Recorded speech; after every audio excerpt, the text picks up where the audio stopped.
Oi gente, tudo bem? Eu sou Janaína Batista, enfermeira intensivista e tenho conteúdos ótimos sobre enfermagem geral. Então, se você quiser aprender mais comigo, se inscreva no meu canal, ative as notificações aqui no sininho, que toda semana tem um conteúdo novo para vocês.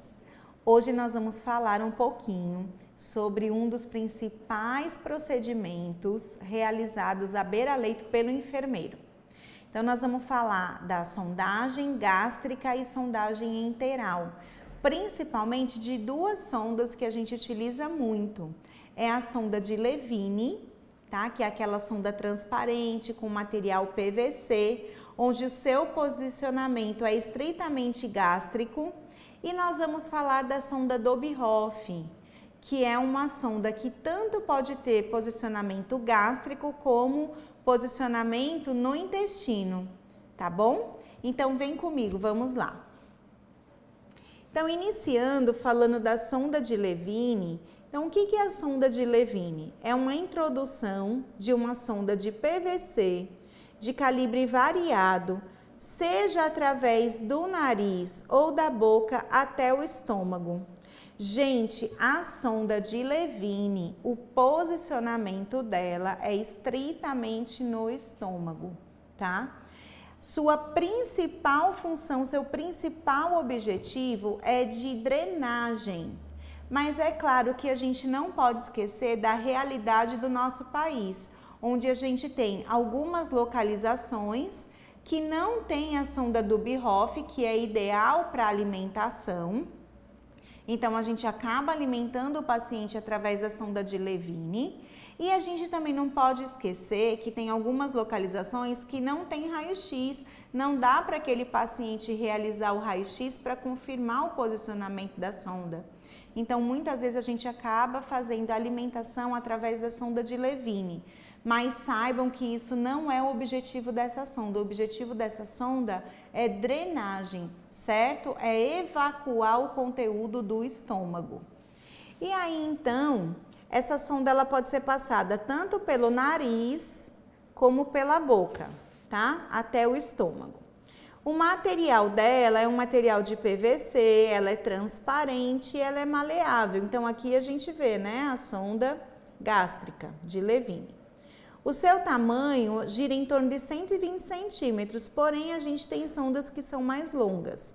O seu calibre, tá? Para o público infantil varia de 4 a 8. No público adulto, esse calibre varia de 10 a 24. Lembrando que como ela tem o objetivo de drenagem, muitas vezes a gente precisa passar uma sonda mais calibrosa, dependendo do conteúdo que é drenado, tá?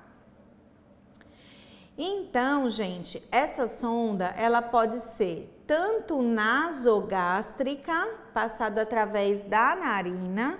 Então, naso é o prefixo, é da onde a gente vai tirar, se ela é passada tanto pelo nariz ou pela boca.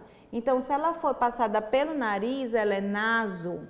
Se ela for passada através da cavidade oral, ela é oro. E gástrica é o seu posicionamento, tá? Então, essa primeira parte da nomenclatura é o local onde a sonda vai ser introduzida. E o seu segundo nomezinho é o local onde a sonda é posicionada, tá? Então, o posicionamento da sonda de Levine, ela é exclusivamente no estômago. Então, a gente só pode posicionar essa sonda no estômago. Quando ela é passada pela via nasal e quando ela é passada pela via oral. Via de regra, essa sonda ela é passada pela via nasal. Por quê? Quando ela é passada pela via oral no adulto, o adulto ele vai ter reflexo de vômito, fica muito desconfortável. Mas se a gente desconfiar que, por exemplo, chegou um paciente para mim na emergência e eu desconfio que ele tem uma fratura de base de crânio. Então, uma das principais indicações para que ela seja passada pela via oral é a fratura de base de crânio. Janaína, como é que eu sei que esse paciente tem sinais de fratura de base de crânio que eu não posso passar pela via nasal? Quando ele apresentar hematomas periorbitários, então conforme a gente está vendo aqui, ó, no slide, então esse paciente ele apresenta hematoma periorbitário, ele chega com os olhos roxos, tá? Ele vai apresentar um hematoma aqui na região posterior da orelha e ele vai apresentar também, pode apresentar saída de líquor pelo nariz ou pelo ouvido, ou saída de líquor com sangue pelo nariz ou pelo ouvido, tá?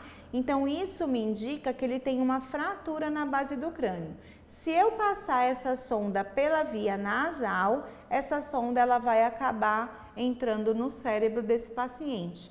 Então, é estritamente contraindicado a passagem de sonda pela via nasal. E a gente vai passar, então, essa sonda pela via oral. Porém, como eu disse para vocês, o paciente ele pode ter reflexo de vômito, pode ter o risco de vomitar, broncoaspirar, é desconfortável. Então, o ideal é que o paciente esteja sedado para a gente passar essa sonda orogástrica, tá? Então, aqui a gente vê a sua principal indicação.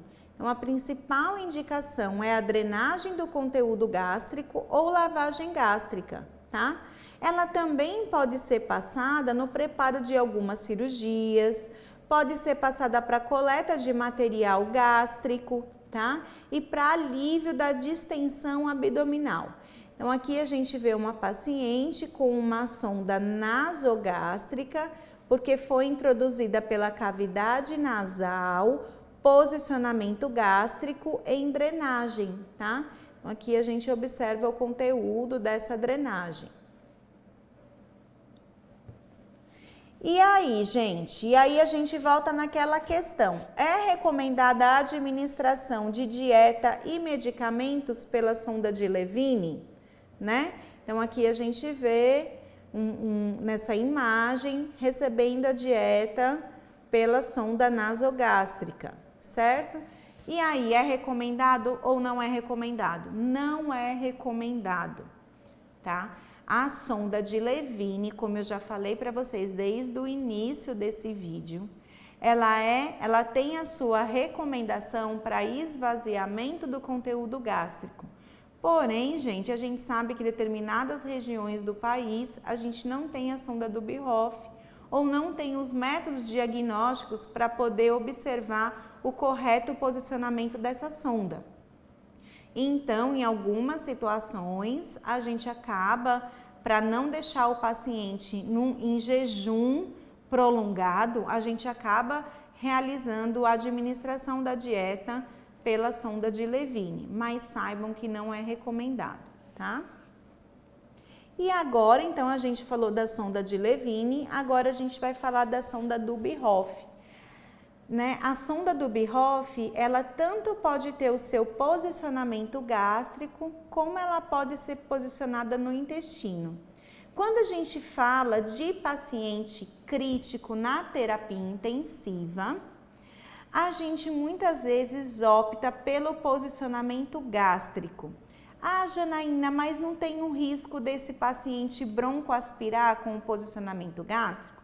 Então, se ele já tiver uma via aérea permanente, uma via aérea segura, como por exemplo, se ele estiver entubado, se ele estiver traqueostomizado, ele vai ter a sua via aérea protegida. Então, para esse tipo de paciente, o ideal é que seja um posicionamento gástrico. Por quê? Porque o gástrico, ele é mais fisiológico, né? Quando a gente se alimenta pela cavidade oral, normalmente, esse alimento, ele vai passar para o esôfago e vai cair primeiramente no estômago. Ele não vai cair diretamente no intestino. Então, a via gástrica é a via mais fisiológica. Mas é claro, aquele paciente que ele está na terapia intensiva, que ele não tem a sua via aérea protegida, aí sim a indicação é que ela seja pós-pilórica, tá? Ou seja, posicionamento no duodeno ou no jejum. Mas a gente tem que começar a parar de pensar que paciente na terapia intensiva, o posicionamento via de regra tem que ser pós-pilórico. Não. Se ele tiver uma via aérea protegida, então a gente vai optar pelo posicionamento gástrico, tá? Então, como eu falei, a sonda do Bierhoff, ela é uma sonda com material de poliuretano. Ela pode ser tanto de poliuretano, como ela pode ser de silicone. Ela também vai ter um calibre variado. Ela pode ser introduzida também através do nariz ou através da boca, tá? E o seu posicionamento tanto pode ser gástrico no estômago, como pode ser no intestino delgado, no duodeno ou no jejum, tá? Como eu falei, o material dela é de poliuretano ou silicone. Ela possui um fio guia, tá? Porque ela é muito maleável. Ela é de silicone na maioria das vezes, né? Então, ela é muito maleável. Então, ela precisa ter um fio guia para que a gente consiga introduzir essa sonda adequadamente. Ela tem uma pontazinha aqui, ó, de tungstênio. Essa ponta de tungstênio é como se fosse um pezinho para facilitar a entrada dessa sonda no esôfago. E esse pezinho também é radiopaco, tá? Ela não sofre alterações do pH, por isso que ela é indicada para alimentação, porque ela vai ficar por um período maior no paciente, em torno de 30 a 45 dias, depende da indicação do fabricante, e ela não sofre alterações, a sonda ela não se deteriora com o pH, nem gástrico e nem intestinal, tá? E ela é radiopaca, então tem algumas sondas que tem aqui um risquinho em volta dela, ela é toda numerada e ela é radiopaca. O tempo de permanência dela vai até 45 dias, mas dependendo do fabricante, até 30 dias. E os seus calibres? Então, para as crianças, a gente tem calibres de 4 a 10 frente. Para o adulto, a gente tem o calibre de 10 frente até 18 frente. Porém, a gente sempre utiliza muito no paciente adulto o calibre de 12 frente, tá? E aí, então, a gente vai falar do seu posicionamento. Ela também, tanto pode ser passada pela via nasal, como ela pode ser passada pela via oral. Se ela for passada pela via nasal e tiver um posicionamento gástrico, a gente vai denominar nasogástrica. Se ela for passada pela via oral e tiver o posicionamento gástrico, a gente vai denominar orogástrica. Se ela for passada pela via nasal e tiver um posicionamento pós-pilórico no duodeno, a gente vai chamar ela de nasoduodenal, certo? Se ela for passada pela via oral e tiver o posicionamento no duodeno, a gente vai chamar ela de oroduodenal. Se ela for passada pela via nasal e o seu posicionamento for no jejum, então ela vai ser chamada de nasojejunal. Se ela for passada pela cavidade oral e seu posicionamento estiver no jejum, então ela vai ser denominada orojejunal, tá? Lembrando, vamos quebrando os mitos, né, que a gente tem.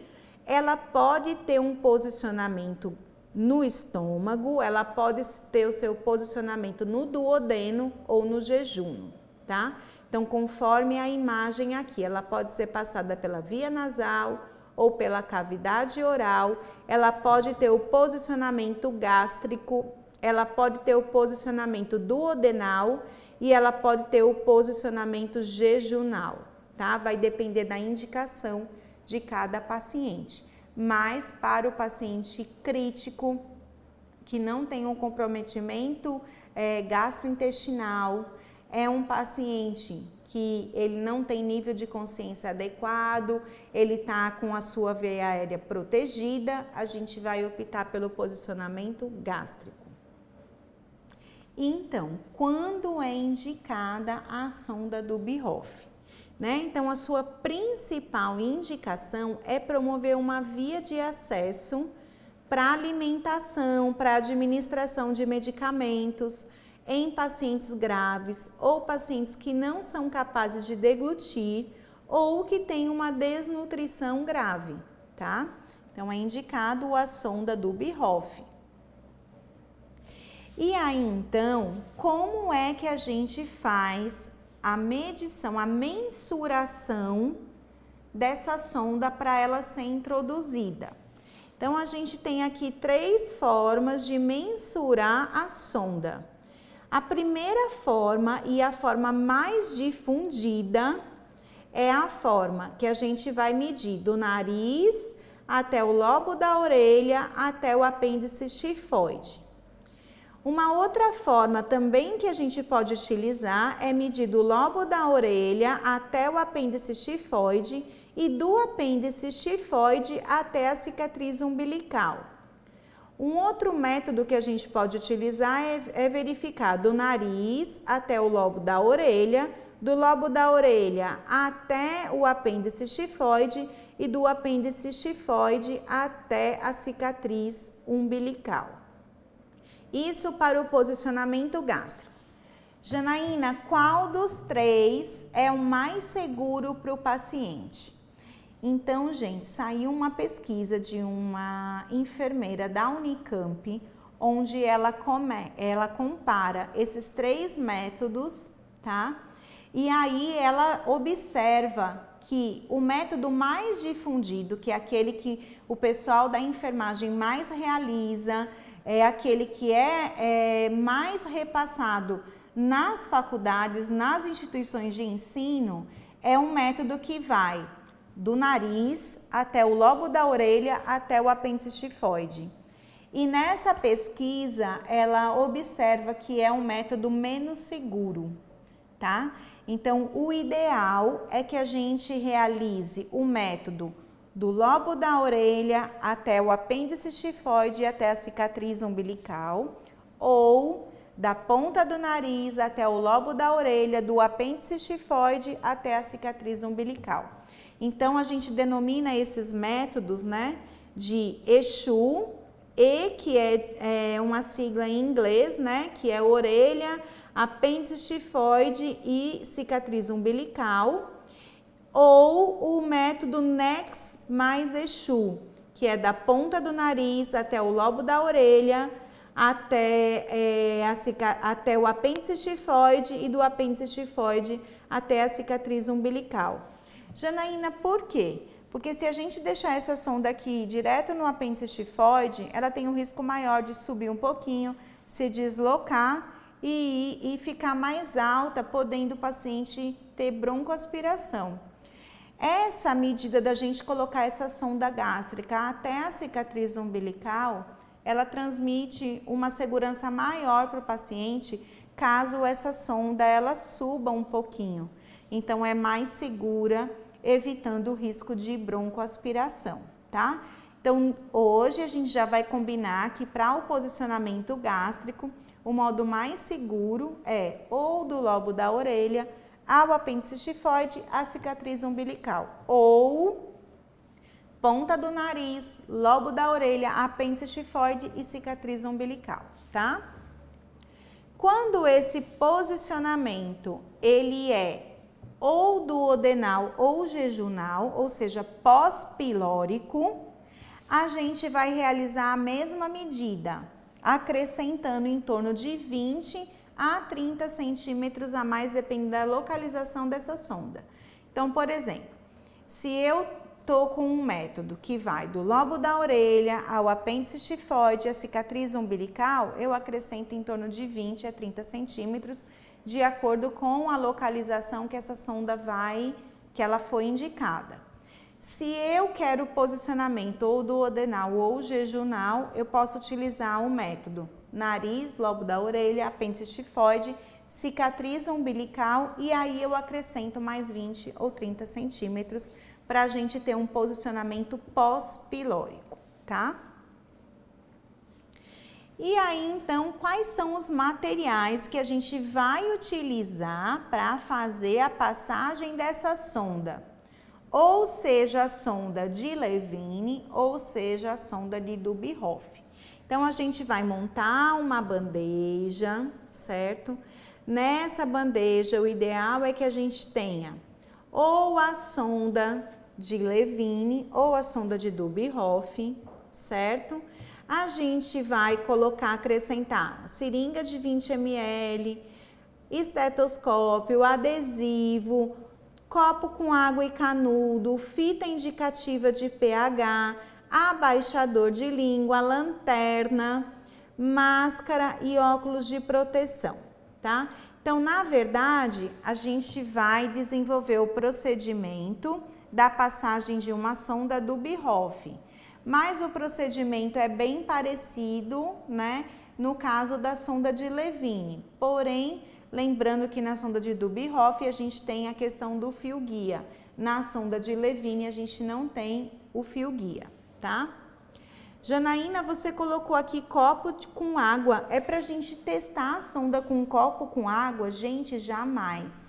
Esse método pra gente avaliar o posicionamento da sonda, ele tá completamente proscrito. Não se usa mais. Por quê?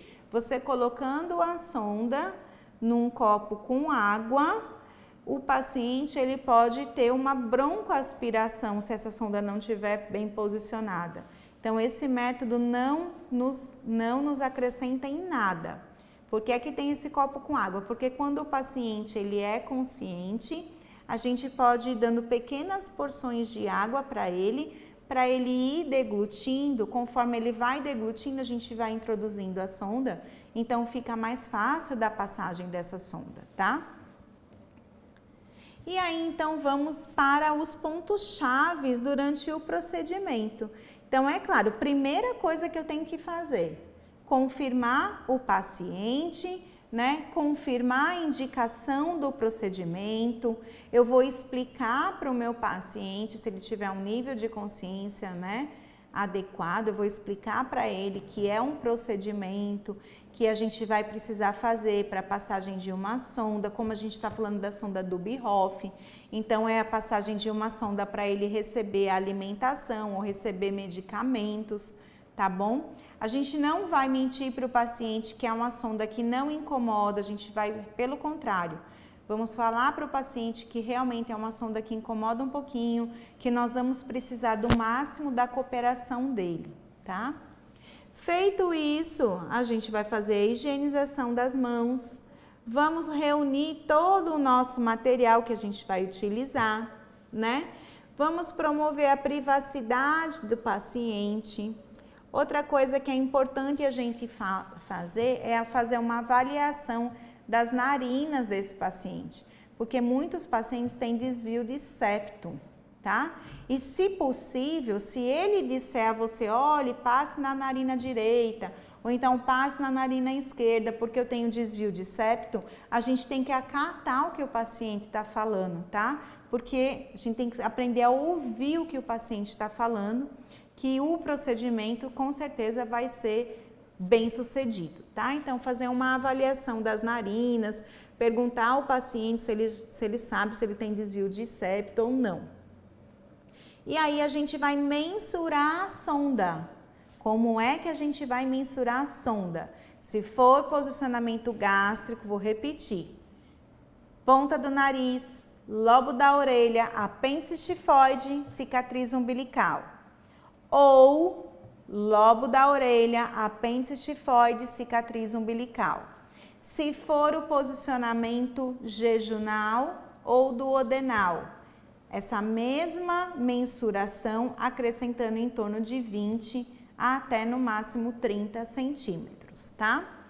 Em seguida, depois que eu fiz a mensuração da sonda, eu vou marcar essa sonda ou com um esparadrapozinho, ou com uma fita adesiva, ou com uma caneta, tá? Por quê? Porque eu mensurei e eu vou introduzir a sonda até a marcação que eu realizei, tá?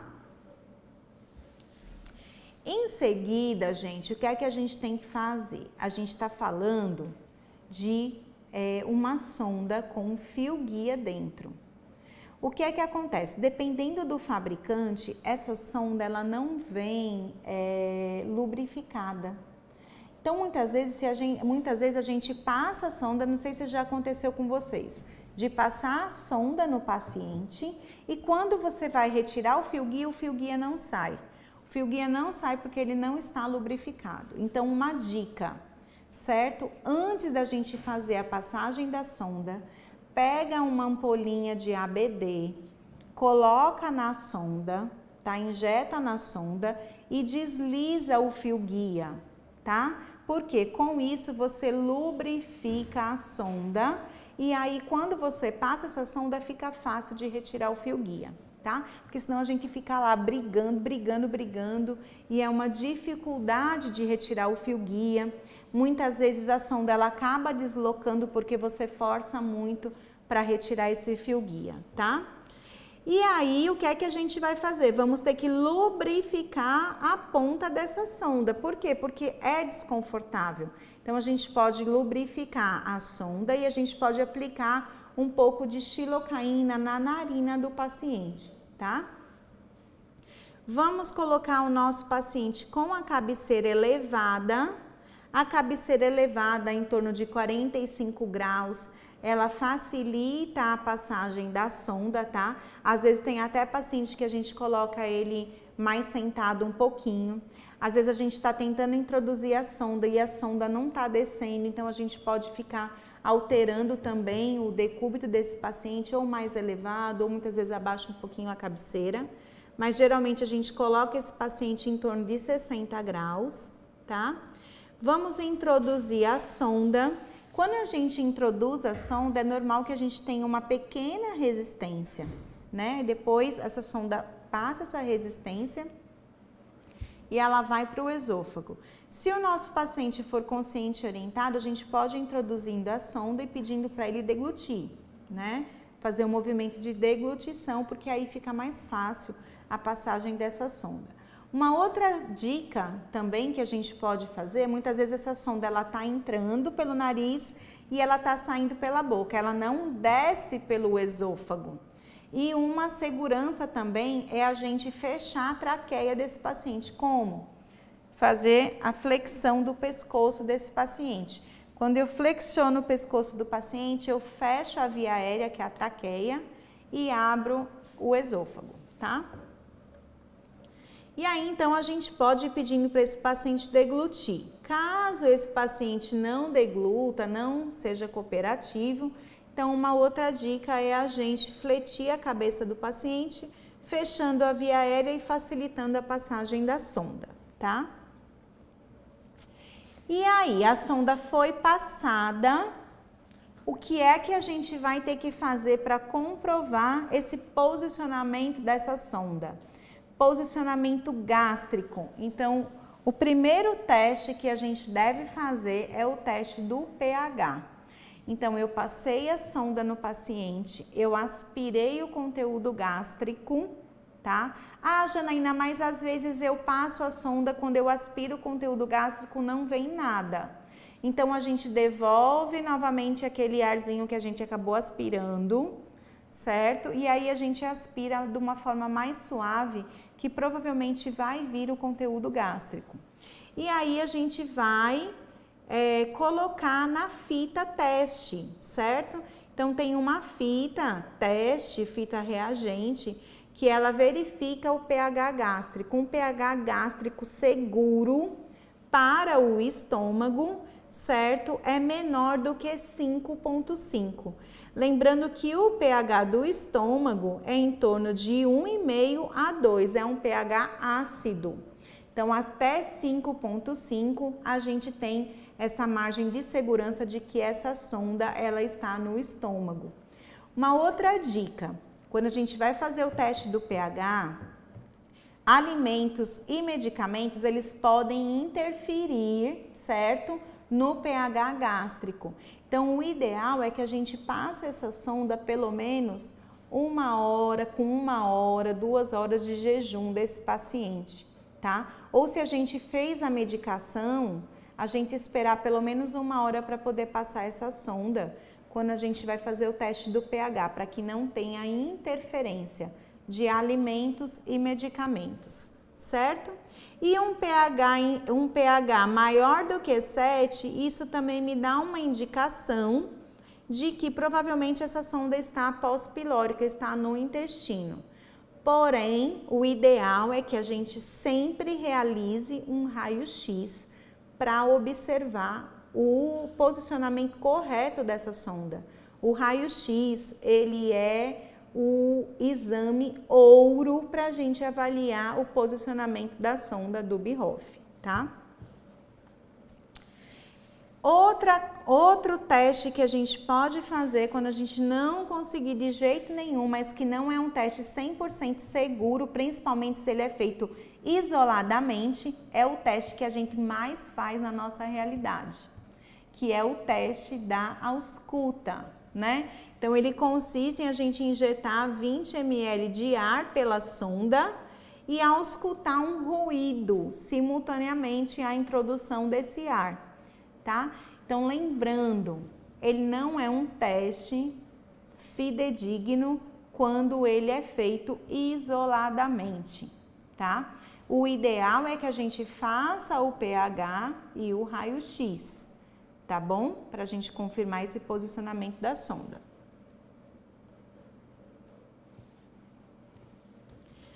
E aí, então, né, fizemos a passagem da sonda, fizemos o teste do pH, retira ou não retira o fio guia. Manda o paciente para o raio-x com o fio guia ou não. Gente, o ideal é que a gente passe a sonda, faça o teste do pH, retire o fio guia antes do raio-x. Eu prefiro, por quê? Se nós fizermos o raio-x desse paciente e depois retirar o fio guia, nesse momento que eu estou retirando o fio guia, eu posso ter o deslocamento da sonda. E, além do mais, pode acontecer que esse fio guia ele pode extravasar a sonda e fazer a perfuração de algum órgão, tá? Lembrando que o nome já diz fio guia. Fio guia serve para quê, gente? Fio guia serve para nos guiar durante a passagem daquele catéter, tá? Só que tem locais que fazem a retirada do fio guia pós-raio-x. Janaína, tá certo ou tá errado? Bom, na minha rotina, nós passamos o fio guia, a sonda, retiramos o fio guia e depois o paciente faz o raio-x, tá? Depois, né, desse procedimento, a gente vai retirar as luvas, certo? Vamos fixar a sonda, existem várias maneiras de fixar a sonda, tá? Existem já dispositivos no mercado também, que já são dispositivos específicos para fixação da sonda, mas se não, a gente pode fixar com o micropore, né? Mas na nossa realidade aqui, a gente fixa com o micropore, tá? E aí, então, fizemos todo o procedimento e vamos para o exame ouro, que é a confirmação com um exame de imagem, que é o raio-x, né? Então, aqui a gente divide, gente, o raio-x em 4 porções. Então, essa primeira porção é a porção aqui do pulmão, que fica antes dessa linha aqui, ó, diafragmática, certo? Então, se a minha sonda estiver na porção 1, ela não está alocada. Eu tenho que retirar essa sonda e repassar, porque ela vai estar na área pulmonar, tá? Muitas vezes, quando essa sonda ela está na porção 2, né?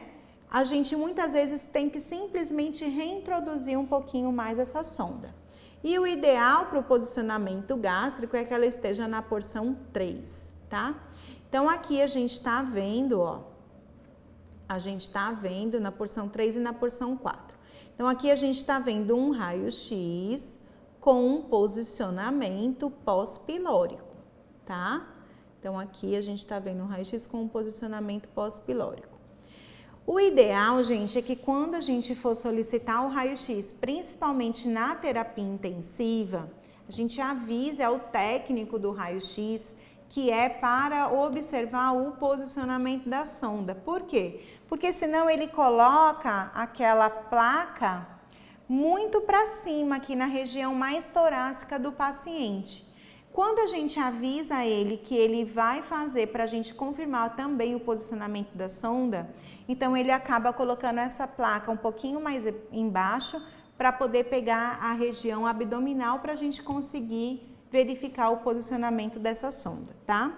Outros métodos que também podem ser feitos é o ultrassom, tá? Então, ultrassom à beira-leito. Então, aqui a gente tem o estômago e aqui a gente tem o posicionamento daqui, ó, da sonda gástrica, esse risquinho branco aqui, ó, que vocês estão vendo é a sonda já alocada no estômago, tá? E já tem alguns estudos que também propõem a gente verificar o posicionamento da sonda através da capnografia. Mas não é muito a minha realidade. A minha realidade é a gente fazer o raio-x, tá?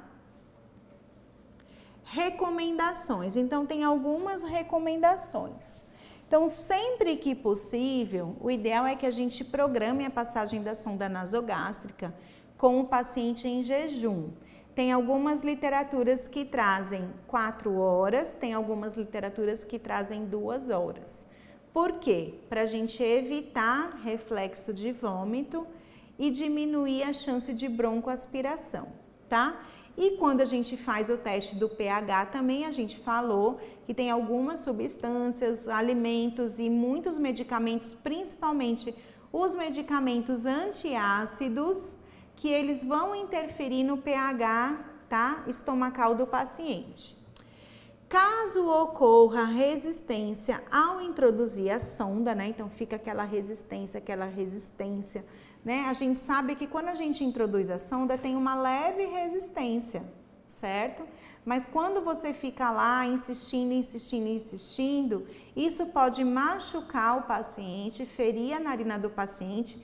Isso se torna altamente desconfortável para o paciente, então o ideal é que a gente pare, deixe o paciente descansar um pouquinho, para depois, daqui 20 minutos, 30 minutos, a gente tente repassar essa sonda novamente, tá? Sempre ficar atento às reações que o paciente nos diz, o que ele está sentindo. Então, sempre estar atento às reações do paciente.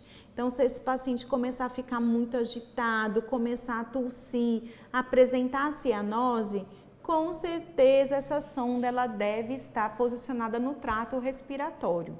Então, o que é que a gente vai ter que fazer? A gente vai ter que retirar essa sonda delicadamente, avaliar o desconforto respiratório, dar um descanso para aquele paciente, para depois a gente realizar uma nova passagem de sonda, tá? Sempre que possível, a gente vai solicitar a cooperação do paciente. Assim, o procedimento ele vai se tornar mais fácil e mais seguro. A troca da fixação da sonda, ela tem que ser feita diariamente, tá? Até para a gente manter uma fixação adequada, certo? E também para a gente avaliar se aquele paciente ele está desenvolvendo algum tipo de lesão. Por quê? Porque a fixação da sonda e o posicionamento da sonda pode gerar uma lesão por pressão, certo? Na narina do paciente, dependendo do local que você posiciona a sonda, até aqui na orelha também, tá? Uma outra coisa muito importante é quando a gente passar essa sonda ela é numerada, né? Lembra no início da aula que eu mostrei para vocês que ela é toda graduada? Então, quando eu passo a sonda, eu coloco na minha evolução de enfermagem realizada a passagem de sonda do Bierhoff com posicionamento gástrico, sem intercorrência, fixada a sonda no número tal. Por quê? Muitas vezes pode acontecer de começar a descolar um pouquinho a fixação, essa sonda se exteriorizar um pouquinho, ou essa sonda ela ser um pouco mais introduzida. Então, o meu colega que vai estar no próximo plantão, ele já sabe que eu passei a sonda, que eu fixei no número tal. Se muitas vezes ele encontrar essa sonda exteriorizada, ele pode reintroduzir essa sonda, tá bom? Então é muito importante isso. Ensinar em situações de deslocamento ou saída da sonda nos pacientes em pós-operatório de cirurgias de esôfago e estômago. Antes da gente passar essa sonda, da gente ter a liberação da passagem dessa sonda, a gente vai primeiro consultar a equipe médica, certo? A equipe que realizou a cirurgia. Essa sonda ela não deve ser introduzida de imediato. Primeiro a gente tem que consultar a equipe cirúrgica para depois a gente repassar essa sonda ou não, tá bom? Então, gente, era isso que eu tinha para falar para vocês sobre sondagem gástrica e sondagem enteral, tá certo? Se você gostou desse vídeo, curta. Se você tem dúvidas, deixe o seu comentário porque eu vou responder, tá bom?